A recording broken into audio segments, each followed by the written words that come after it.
श्री स्वामी समर्थ सगळ्यांना. कसे आहेत सगळे? आज जरा तब्येत ठीक नाही आहे, त्याच्यामुळे समजून घ्या. आता मध्यंतरी ना माझ्या भावाने मला एक लेख पाठवलेला होता. मला तो खूप आवडला.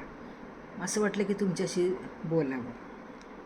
ह्याचं नाव आहे, गोष्टच माना तुम्ही, जुन्या काळातील लग्न. जुन्या काळातील लग्न म्हटलं की आता बघा, काहींच्या घरी जर आईवडील आजी आजोबा असतील ना, तर तुम्ही त्यांना विचारून बघा, त्यांनी अनुभवली असतील कदाचित ही लग्न कशी व्हायची बघा. अगदी साध्या पद्धतीत व्हायची. दारात नवरा नवरीच्या असा छोटासा मांडव असायचा आणि त्या मांडवाला आंब्याची ढाळी किंवा मग लिंबाची ढाळी हे असून तो तसा मांडव असायचा. असं कापडी बिपडी काही नाही. आता सोडावं, आता तुम्ही काय ते दाराला काही बरंच फुलांनी डेकोरेशन करता, हे तसलं काही नव्हतं. ते होतं त्याला काहीतरी एक म्हणतात ना, त्याला विज्ञान पण असू शकत तर, कारण आंब्याचं ढगळा आणि लिंबाचा ह्याचं ते दारामध्ये तो मांडव असायचा बघा. काहीतरी असं त्याच्याशिवाय ते जुनी लोक टाकत नव्हते. पण त्यावेळी काही ना दारामध्ये लग्न लागायचे. त्यावेळेला शेतात लागायचे लग्न, म्हणजे तो मांडव शेतात असायचा. कारण शेतकरी म्हणल्यानंतर तो कुठून हो. आणि त्यावेळी मला नाही वाटत की असे लग्नाचे हॉल बिल असतील, असं काही नव्हतं. आणि ते लग्न तिथं लागायचं. मग त्या काळी ना बघा, आहेर आहे ना, आहेर देताना पुकारायचे बघा. 5 रुपये आहेर, 10 रुपये आहेर, 15 रुपये आहेरवाला सगळ्यात भारी, म्हणजे त्यावेळेला असं तो समजलं जायचं. मग आणि त्या काळी ना जेवण कसं असायचं, लापशी बुंदी. पण ती कशावर करायची, बुंदी झाली ना की ती बाज असायची, तर बाजवती बुंदी लापशी अशी पसरून ठेवायची बघा. आणि तुम्हाला माहिती का पाणी कशातून आणायचे? आता तुम्ही टँकर मागवता, त्यावेळेला टँकर बिंकर नव्हतं. हे टँकर बिंकर काय नव्हतं बघा त्यावेळेला, अजिबात. बैलगाडीतून पाणी आणायचे. आणि आता तुम्ही जे बॅरेल म्हणतात ना, त्यावेळेला त्याला टिपाडं म्हणायचे. काय टिपाडं म्हणायचे. आणि जो तो टिपाडं घेऊन येणारा बैलगाडीत माणूस असायचा ना, अक्षरशः आंघोळ केल्यासारखा ओला चिंब भिजलेला असायचा बघा. आणि तर ते पाणी त्यावेळेला सकाळी पाणी आलेलं असायचं. लग्न जर 12चं असेल तर ते 2:30 वाजता लग्न लागायचं. तोपर्यंत ते टिपाड्यातलं पाणी गरम व्हायचं. मग झालं हे, लग्न घटिका जवळ आली, ती गुरुजींचा आवाज यायचा, सांगायचे चला नवरीचे मामा नवरीला घेऊन मांडवात या. मग ते मामा जायचे. त्यावेळेला काही ती नवरी काय पाय चालत नव्हती. त्यावेळेला मामाच्या खांद्यावर बसून यायची ती नवरी. किती भारी होतं ना बघा. आणि आता काय ते नवरीला जर बोलवलं ना, नवरीला घेऊन या, नवरदेव मांडवापाशी आलेला आहे, तर त्या नवरीचं मेकअपच होत नाही. आता बिचारा नवरा कार्यालयाच्या बाहेर उभा असतो त्या नवरीची वाट बघत. आत्ताची ही गंमत. आणि त्यावेळेला तो मामा घेऊन यायचा. बरं, तर त्यावेळेला अजून एक सांगायचं, नवरीचे आईवडील, नवरदेवाचे आईवडील, नवरीच्या बहिणी म्हणजे त्या कलोऱ्या बरं का, त्या काय करायच्या, मळवट भरायच्या बघा कपाळाला. मळवट भरायच्या आणि मळवट भरल्या की ती चमकी अशी चिटकवायची. त्यावेळेला ती एक प्रथाच होती बघा. पार्लर बिर्लर काय नव्हतं, सोडा पार्लर बिर्लर काय नव्हतं. हे अशाच एकमेकींचे सगळे करायचे. तुझी चमकी चांगली चमकते का, माझी चमकी चांगली चमकते. त्यावेळेला पार्लरवाली नाही आणि काहीच नाही, अजिबात नाही. म्हणजे खर्च किती वाचवायचा बघा मुलीच्या वडिलांचा, विचार करा. प्री वेडिंग तर सोडा हो, अजिबातच नाही. प्री वेडिंग बिडिंग काय नाही, तर तसलं काय नव्हतं. अहो नवरा नवरी बोलतसुद्धा नसायचे त्यावेळेला. जर लग्न जर झालं आणि ती नवरी जर घरात असते ना, तर ते नवरदेव घरात असते, ते नवरी त्यावेळेला बाहेर जायची. म्हणजे अशी ती प्रथा होती. आणि आता काय, आता ते मुलींना बोलायला द्या वेळ. ठीक आहे, आत्ताची परिस्थिती वेगळी आहे. पण त्या काळची परिस्थिती किती छान होती. एकत्र कुटुंब होतं. मग तो चहाचा पोह्याचा कार्यक्रम, घर बघायला जायचा कार्यक्रम असायचे. त्यावेळेला मोठी माणसंही लक्ष घालायची. आता मोठी माणसं लक्ष घालत नाही.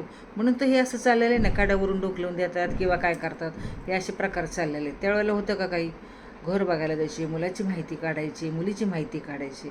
त्यावेळेला असं होतं बघा. आणि आजकाल काय झालं आहे, मोठी माणसांचं हल्लीची मुलं मुली ऐकत नाही, त्यामुळं हे असं होते बघा, असं येते.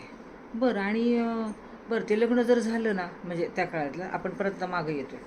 मग ते लग्न वगैरे झालं, मग ते पंक्ती बसायच्या. पंक्ती बसायच्या म्हणजे काय टेबल खुर्च्या बिडच्या काय नव्हतं, बसायला वगैरे काय नाही, हे काय नव्हतं असलं. ढेकळावर बसायच्या. आता तुम्ही म्हणता ढेकळं काय, जे शेत असतं ना त्या शेतामध्ये माती असते, नांगर फिरवला ना की ती दोन्ही साईडला त्या नांगराच्या बाजूने ती मातीची ढेकळं पडतात, त्याला ढेकळं मानतात. मग ते ढेकळं ते बसायचे जेवायला. त्यावेळेला काय अशी म्हणतात नाही, इकडं टोचते तिकडं नाही, बसायला नाही, पाठ नाही, अजिबात नाही. सरसकट सगळ्यांनी खाली, नवरीचे बी खाली, नवरदेवचे बी वराडी माणसं खाली जेवायला बसायचे. आणि मग तो मिठवाला यायचा, मग तो बुंदी घेऊन यायचा. बरं ती पंत्रवाळी जर फाटलेली असली ना हो, आपण म्हणलं ना त्या पंत्रवाळीवाल्याला आता एक पंत्रवाळी येते ना, आता असं रागाने बघायचा ना, जसं का आपण ह्याची घरचीच पंत्रवाळी मागतोय, असली ती गंमत होती. म्हणजे ते किस्से मजा एकदम. कारण त्याला पंत्रवाळी काय त्याच्या घरून द्यायची नसती, तिथलीच पंत्रवाळी द्यायची. आणि त्या पंत्रवाळी फाटलेल्या असायच्या ना, त्याची बी चुकी नाही आहे आणि आपली बी चुकी नाही. पण आपण मागितलं की तसं वाचकाने बघायचा, रागाने जायचा की जसं काय त्याच्या घरातलंच काहीतरी मागतोय आपण, अशी गंमत. पंत्रवाळी वगैरे दिली, मग ते मीठ दिलं, बुंदीवाला यायचा. ते बुंदीवाला बघत नसायचा आपण मिठात टाकतोय का साईडला टाकतोय, तो टाकायचा की तो पुढं जायचा की लगेच भातवाला यायचा. बरं तो भात कशाने वाढायचा हे माहिती का तुम्हाला? बशीने. भात तो बशीने वाढल्या जायचा. भात इकडं आपण बुंदीचं हे वेगवेगळं करतोय ना, आपलं लगेच तो वरणाची बादली घेऊन यायचं. वरणाची बादली आली की लगेच इकडं ते वांगा आणि काय हरभरा तशा त्या भाज्या होत्या. हे असलं आता काही नाही, पापड नाही तुमचं ते तसलं स्टार्टर पिटर काही नाही, वेलकम ड्रिंक तर नाहीच नाही, दे सोडा होते. फक्त भात बुंदी आणि हे बरं ती रस्सा बी असायचं ना, अशी तर्री, तो भारी असा तर्री ते वरगाळ ते खाली घालायचा. त्या बादलीमध्ये ती वांगी बटाट्याची भाजी असायची, ते वरण असायचं, ते तर्री एकदम एकच नंबर ते त्या वेळेला ती लागायचं बघा. अशी ती गंमत होती ती जेवणाची बघा. खूप मजा यायची म्हणजे त्या जेवणाची. आणि दुसरी गोष्ट, आपण ज्या वेळेला बुंदी खायचं म्हणलं ना, तर बुंदी खाताना असं वरती बघायला लागायचं, त्यावेळेला ते छताकडं बघायला लागायचं, म्हणजे त्या मांडवाच्या. पण गंमत होती बघा. जे काही पंत्रवळी ती ना ते गपचूप खायला लागायचं. आणि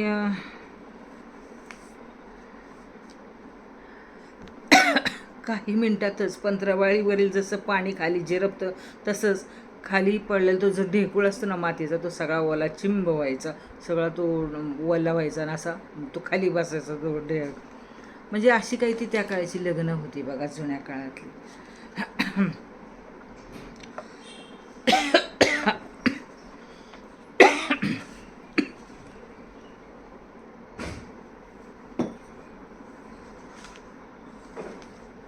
आणि अजून एक गंमत सांगते बघा तुम्हाला. लग्न झाले आता ते ना, त्यावेळेला ना ग्लास असायचे, त्यावेळेला ते प्लॅस्टिकचे ग्लास असायचे. प्लॅस्टिकच्या ग्लासामध्ये ते पाणी द्यायचे आणि मग ते काही लोकांना चोरून न्यायचे, जसं काय आपण वर्ल्ड कप जिंकला आहे, प्लॅस्टिकचा ग्लास मस्तपैकी ते चोरून घेऊन जायचे. अशी ही लग्नाची गंमत बघा, खूप छान. तुम्हाला कशी म्हणजे आवडली नाही आवडली सांगा, पण मला तुम्हाला सांगावीशी वाटली म्हणून मी तुम्हाला ही सांगितली. तुमच्या काळात अशी लग्न होत असेल तर मला कमेंट्स करून सांगा. हा व्हिडिओ कसा वाटला मला सांगा. श्री स्वामी समर्थ.